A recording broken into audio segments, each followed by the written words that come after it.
Ali, you wanted to talk about not just what Pope Francis meant to the people, especially the Christian Catholic community in Gaza, but also the way that the coverage of his death has been very suspiciously, any coverage of his connection to Gaza was suspiciously or not suspiciously omitted. Yeah. Yeah, that's changed a little bit, as we'll see, but you're basically right. But just, of course, as a reminder, Pope Francis passed away early on Monday morning, just hours after he gave a blessing and greeted crowds celebrating Easter Sunday at St. Peter's Square at Vatican City in Rome. His final message, read from the balcony of St. Peter's Basilica, included these words: I think of the people of Gaza and its Christian community in particular, where the terrible conflict continues to cause death and destruction and to create a dramatic and deplorable humanitarian situation. I appeal to the warring parties, call a ceasefire, release the hostages, and come to the aid of a starving people that aspires to a peace, a future. And indeed, throughout the last 18 months, Francis never forgot about the people of Gaza.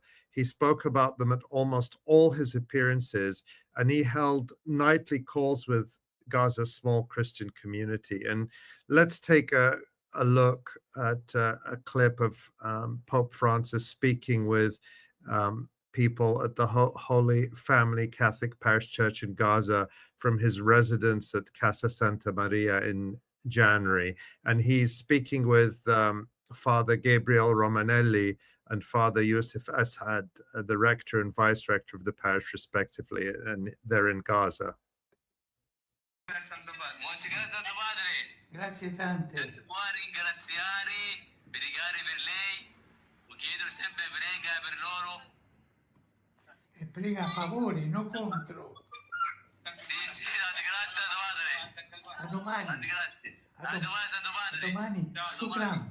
Shukran.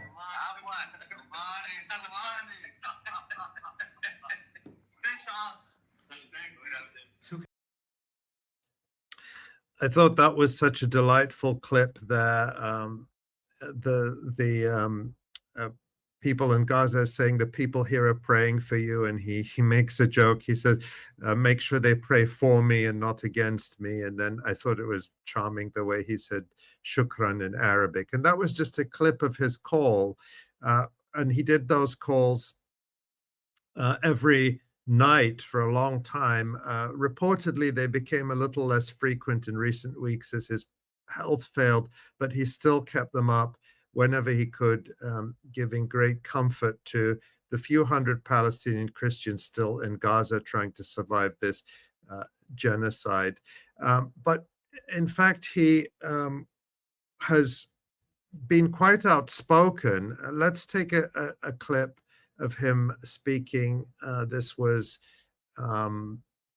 about a year ago. I don't have the date in front of me, but let's play this clip, Tamara. I continue to receive sad news. Unarmed civilians who are being bombed and shot at. And this has happened even within a parish complex of the Holy Family, where there aren't terrorists there, but there are people there, sick people, sisters, a mother and her daughter,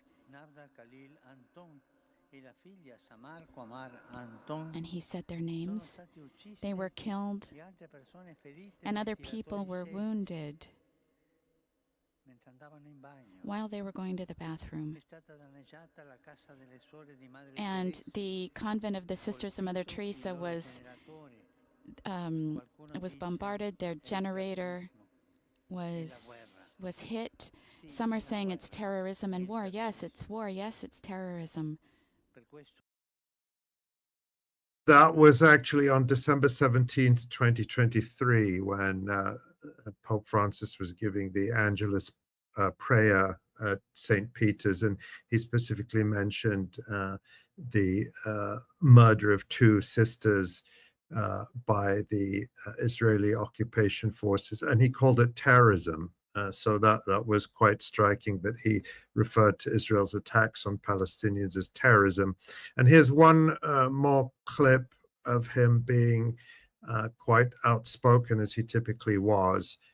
Let's take a look at this. E ieri sono stati bombardati bambini.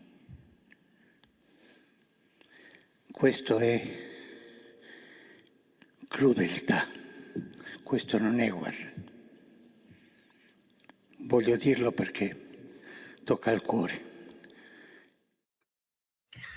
And that was on December 21st of last year. You can hear his breathing is struggling a little bit, where he condemns Israel's murder of Palestinian children and says, this is cruelty, this is not war. And what was interesting about that is he was speaking, this was a very formal ceremony, speaking to the Roman Curia in the big audience hall at the Vatican, and he gave a very formal address to the gathered clergy, but that's how he started. He spoke about Gaza first. That was those were the first words out of his mouth. So it was always on his mind. The people in Gaza were always on his mind. And he went perhaps even further than that. And maybe you could say even further than any other major political leader in the West. In November, he wrote, and this was in a book published by the Pope, quote, according to some experts, what is happening in Gaza has the characteristics of a genocide. It should be carefully investigated to determine whether it fits into the technical definition formulated by jurists and international bodies. And anyone who's adept at reading statements from popes knows that things are often not said in a very direct way. So that is his way of calling what Israel is doing genocide, something we haven't heard, as far as I know, from any other Western leader. And he also pushed the same message in private with Israeli leaders. In late October 2023, the Pope spoke with Israeli President Isaac Herzog, admonishing him for Israel's barbaric massacres of Palestinians. The Washington Post reported in November 2023, quote, the Israeli head of state was describing his nation's horror over the Hamas attack on October 7th, when the Pope issued a blunt rejoinder. It is forbidden to respond to terror with terror, Francis said, according to a senior Israeli official familiar with the call, which has not been reported previously. And the Washington Post actually says that the Pope continued to press this, and that the Israelis felt that the call went so badly that they didn't even announce publicly that it had happened. And this later came out in the form of leaks or this story in the Washington Post. Reverend Munter 𝐓𝐡𝐞, a Palestinian Christian theologian and an evangelical Lutheran minister in Bethlehem, wrote after the Pope's death, Pope Francis was beloved in Palestine. He conveyed true compassion to Palestinians, most notably to those in Gaza during the genocide. Some years ago, Pope Francis visited Bethlehem, 𝐓𝐡𝐞 recalls. We all remember the iconic image of him praying at the wall.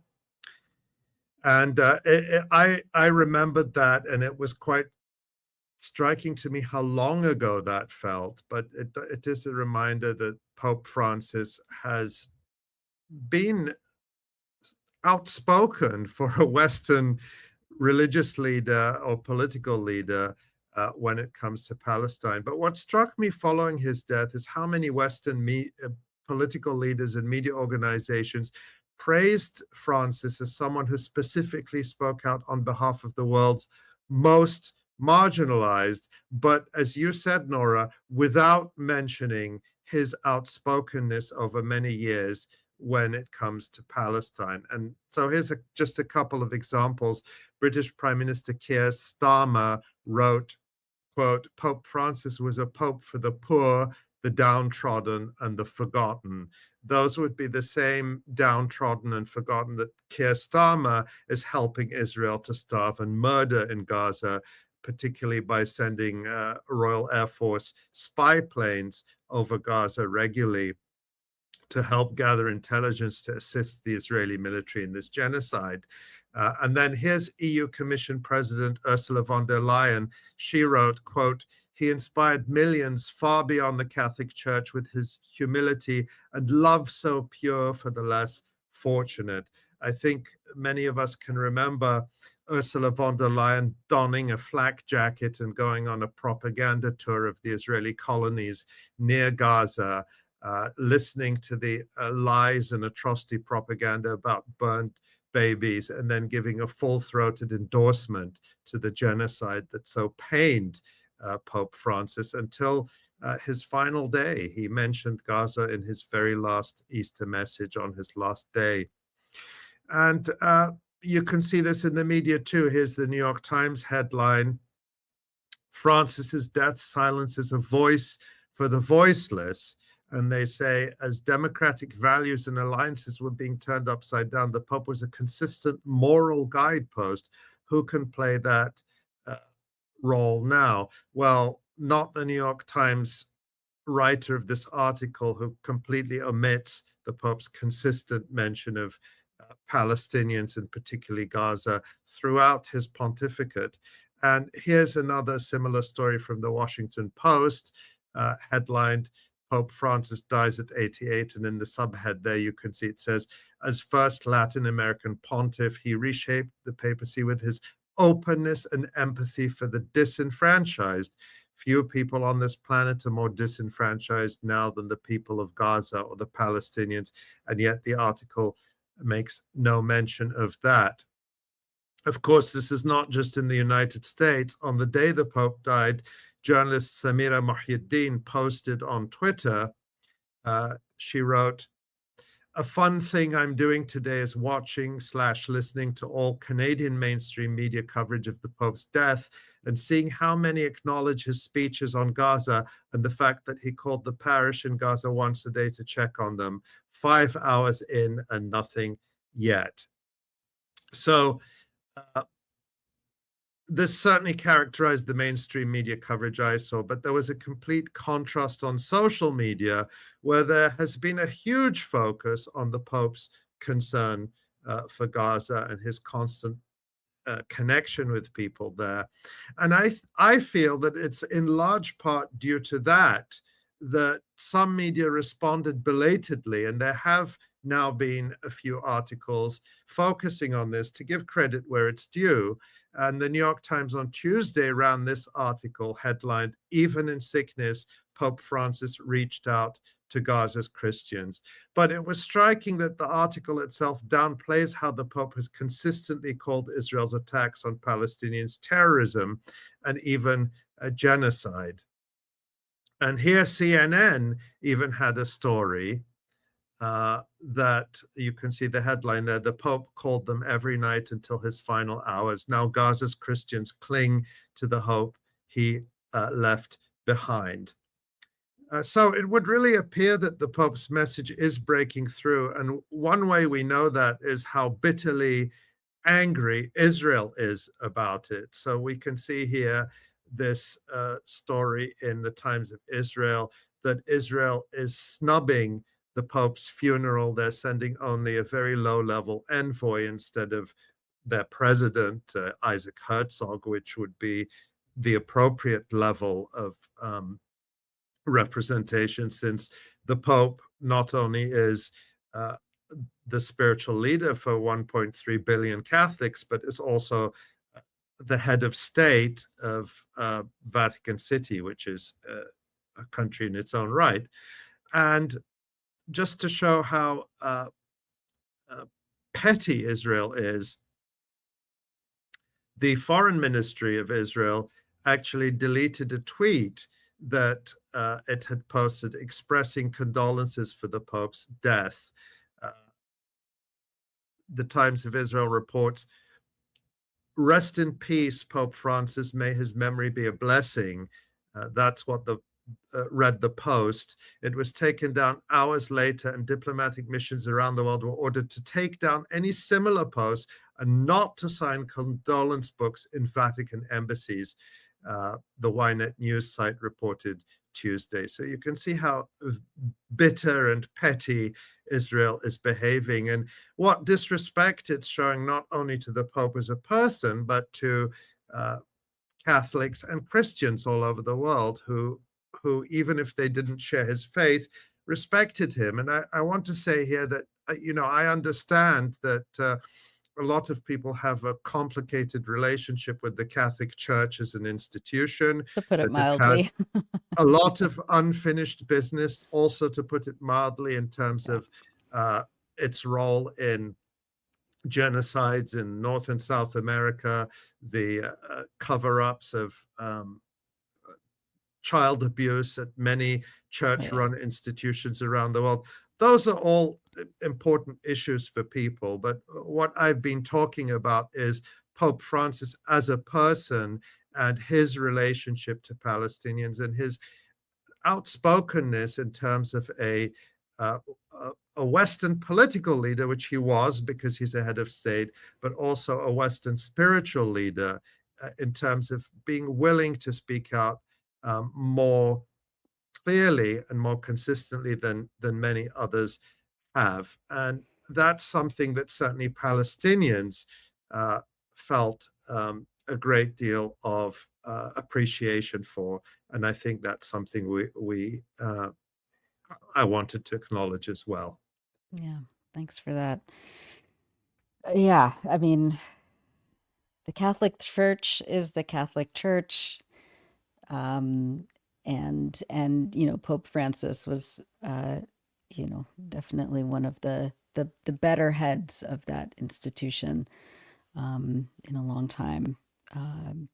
But yeah, it's not just petty what the Israeli government did. It shows their entire this narcissistic worldview, where if people aren't groveling at their feet every single second of the day and letting them get away with war crimes and genocide and not being held to any sort of account, then that person who, as you said, represents a good portion of the planet, is just treated as persona non grata. And yeah, I think that's Israeli political culture in a nutshell.